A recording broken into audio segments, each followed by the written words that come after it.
Assalamualaikum warahmatullahi wabarakatuh.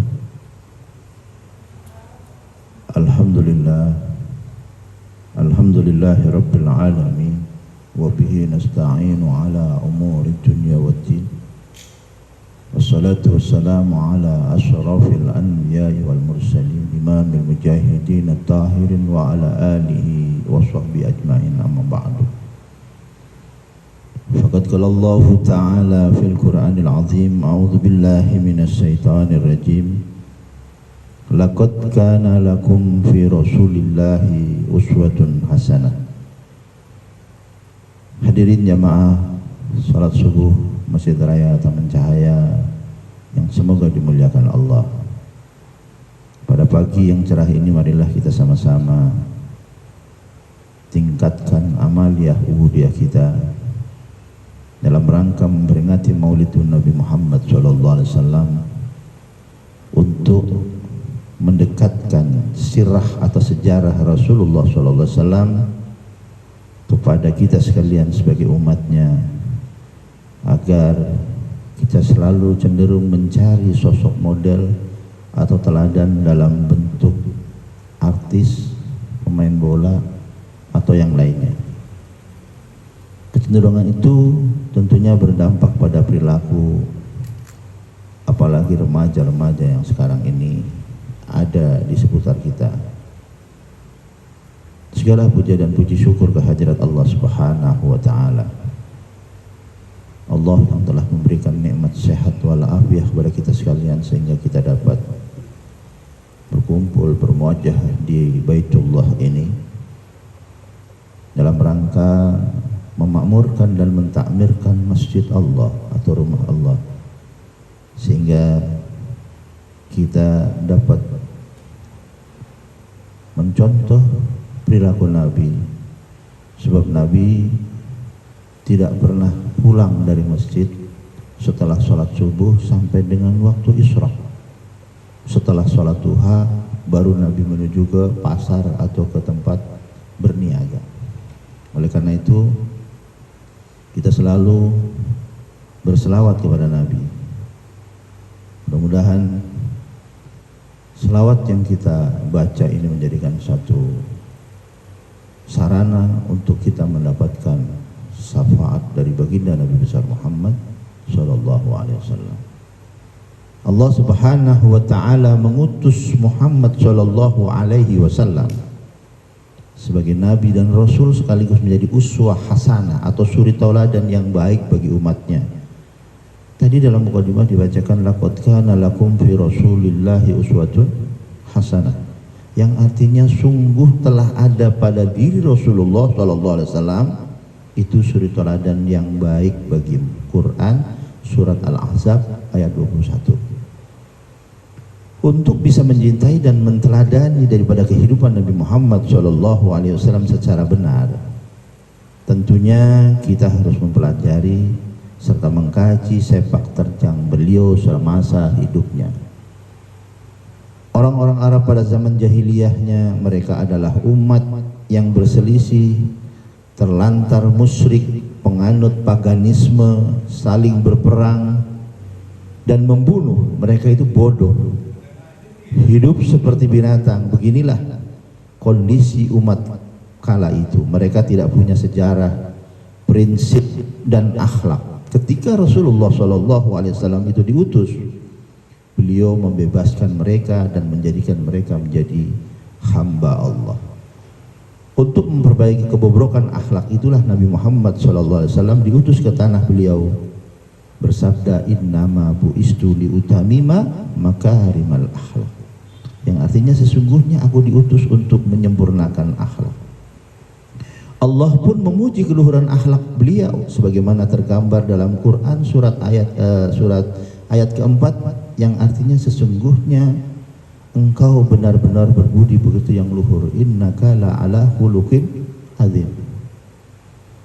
Hadirin jamaah salat subuh Masjid Raya Taman Cahaya yang semoga dimuliakan Allah, mengenalkan sejarah Rasulullah SAW itu menjadi hal yang penting agar kita tidak kehilangan suri teladan atau keteladanan yang baik. Salah satunya dengan menggelar kajian seperti peringatan Maulid Nabi Muhammad SAW.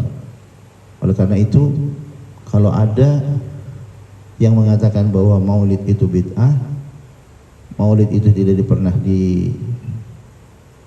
dikerjakan atau tidak pernah dilakukan oleh Nabi Muhammad SAW, berarti membaca sejarah Rasulullah belum khatam. Karena Nabi selalu di hari Senin puasa, itu dalam rangka memperingati hari kelahirannya. Sedangkan kita umatnya tidak ada salahnya apabila kita memperingati Maulidun Nabi Muhammad SAW guna untuk membaca sirah nabawiyah, mengenal bagaimana perilaku Nabi, hidupnya Nabi, berumah tangganya Nabi, bahkan sampai memimpin daripada negeri ini sehingga umat Islam berlimpah banyak sampai seantero jagat seperti yang kita tahu saat sekarang ini. Hadirin jamaah dirahmati Allah, alhamdulillah maulid demi maulid di mana-mana kita peringati, sebab antara kebenaran dan kebatilan itu adalah peperangan. Akan peroleh kemenangan dan kemenangan selalu milik kebenaran. Alhamdulillah telah kita tahu bersama bahwa rasa cinta dan mahabbah kita kepada Nabi Muhammad SAW ini adalah merupakan bentuk mahabbahnya kita kepada baginda Nabi besar Muhammad SAW. Hadirin, kalau saja yang menjadikan uswah, yang menjadikan contoh itu manusia seperti sama kita, maka kita untuk menirunya sangat gampang, sangat mudah. Namun apabila yang dijadikan contoh itu bukan manusia, kita mencontohnya sulit. Misalnya yang menjadikan contoh kita malaikat atau jin atau setan, sulit untuk kita mencontohnya. Namun kalau Nabi Muhammad SAW sama seperti kita, beliau juga tidur, walaupun tidurnya nggak beda sama kita. Kalau kita dikit-dikit tidur, kalau Rasulullah sedikit tidurnya. Begitu pula makan, Rasulullah makannya sedikit, nggak kayak kita sedikit-sedikit makan. Itu penyakit buat kita insan bernama manusia yang tidak luput dari lupa dan dosa. Mudah-mudahan walaupun secuil atau sekuku hitamnya Nabi, kita bisa menirunya sehingga kita bisa mentakmirkan masjid, memakmurkan masjid, minimal puasa Senin Kemis. Syukur-syukur kita bisa melaksanakan ibadah-ibadah yang dikerjakan oleh baginda Nabi besar Muhammad Sallallahu Alaihi Wasallam. Misalnya dengan tahajud, dengan sholat qobliyah ba'diyah di masjid. Kemudian kita hadir di majelis-majelis ilmu supaya hati kita terobati. Minimal dengan 6 perkara kita bisa terobati hati kita apabila kita resah dan gelisah. Minimal 1, dengan membaca Al-Quran dan memahami maknanya. Kemudian kita kumpul dengan orang-orang soleh, dan juga kita bangun malam tahajud walaupun hanya 2 rakaat kita kerjakan. Kemudian kita puasa, minimal kosongin perut kita untuk riyadhah. Jangan apa saja asal doyan kita masukin ke perut kita, sehingga apa yang terjadi, perut kita jadi sampah makanan. Nanti timbulnya penyakit. Kalau penyakit sudah bersarang di badan kita, yang ada adalah ibadah kita jadi terganggu dan terkendala. Begitu pula kita selain kumpul dengan orang soleh, bangun tahajud, puasa, kita harus sholat berjamaah di masjid, jangan sendirian. Beda kita kalau sholat sendirian, asal-asalan saja. Kadang-kadang nggak ada beda main bola dengan sholat, pakaiannya sama seperti itu.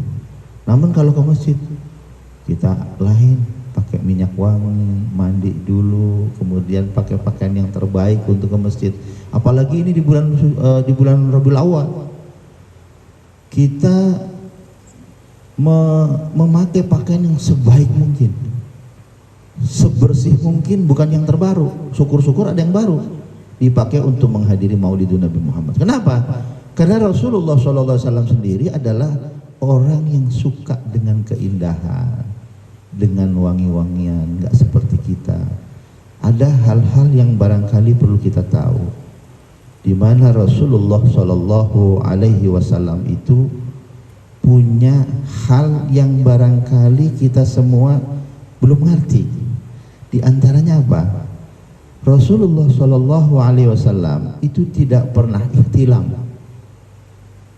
tidak pernah bermimpi basah sepanjang hidupnya, nggak kayak kita. Kemudian Rasulullah itu tidak pernah menguap, satu kali pun nggak pernah menguap. Kalau kita dikit-dikit nguap, apalagi habis subuh maunya blonjor lagi. Iya. Dan yang ketiga, binatang-binatang itu tidak lari ketika Rasulullah lewat ataupun mendekatinya. Begitu pula Rasulullah itu tidak pernah seekor lalat pun menempel atau hinggap di tubuh beliau, karena tubuh beliau wangi dan bersih, nggak kayak kita dilalerin. Dan yang kelima, Rasulullah itu mampu melihat ke belakang dengan jelas sebagaimana beliau melihat ke depan. Masya Allah. Ya, kalau kita muter-muter harus ngadep ke belakang penuh.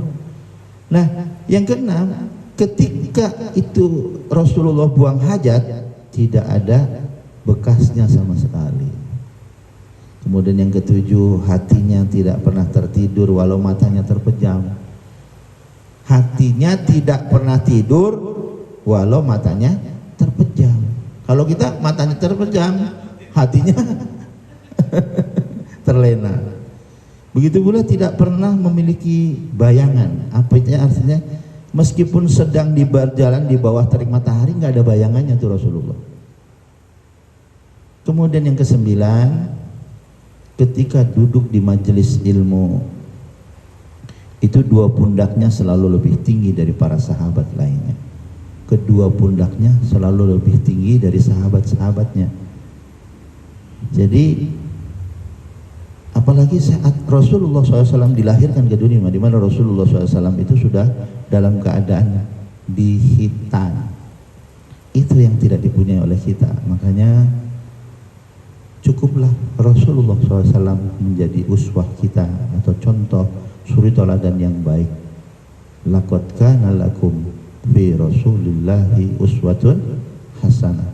Semoga saja minimal sedikit atau sekuku hitamnya Nabi, kita bisa mencontoh perilaku dan amaliyah Nabi, sehingga kita termasuk golongan orang-orang yang mendapati rahmat dan ridhonya Allah, dan juga kita mendapati syafaatul uzma dari baginda Nabi besar Muhammad sallallahu alaihi wasallam.